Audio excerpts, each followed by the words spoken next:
Le dossier des retraites maintenant, Léo, et c'est reparti pour un tour.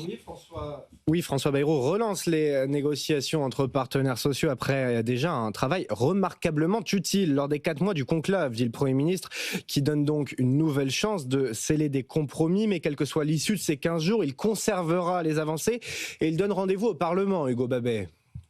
François Bayrou s'est dit impressionné par le bilan du conclave. Le Premier ministre liste 6 points d'accord de tous les participants, à commencer par 2 que l'on connaissait déjà, le retour à l'équilibre d'ici 2030 et l'âge de départ à la retraite acté à 64 ans, mais qui fait toujours débat. Un accord qui ravit Emmanuel Grimaud, spécialiste des retraites. Cette bagarre contre les 64 ans depuis 2 ans, c'est vraiment quelque chose pour moi qui a empoisonné le débat.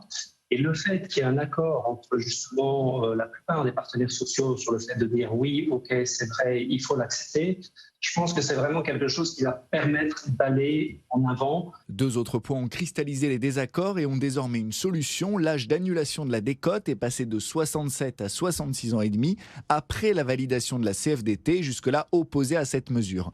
3 critères de pénibilité sont réintroduits, le port de charges lourdes, les vibrations mécaniques et les postures difficiles. Enfin, le consensus est trouvé pour les mères de famille.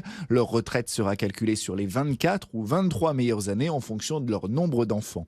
Mais pour le financement de la décote et la pénibilité, le Premier ministre ouvre une nouvelle discussion. Il n'y a plus que 2 sujets qui demeurent à résoudre et qui sont des sujets, pardon de le dire, à portée de la main. Les experts et les négociateurs des organisations vont se remettre au travail pour rapprocher les points de vue. Donnons-leur 15 jours. Tous les points conclus seront soumis au Parlement dans le projet de loi de financement de la sécurité sociale à l'automne. François Bayrou jouera alors sa place à Matignon.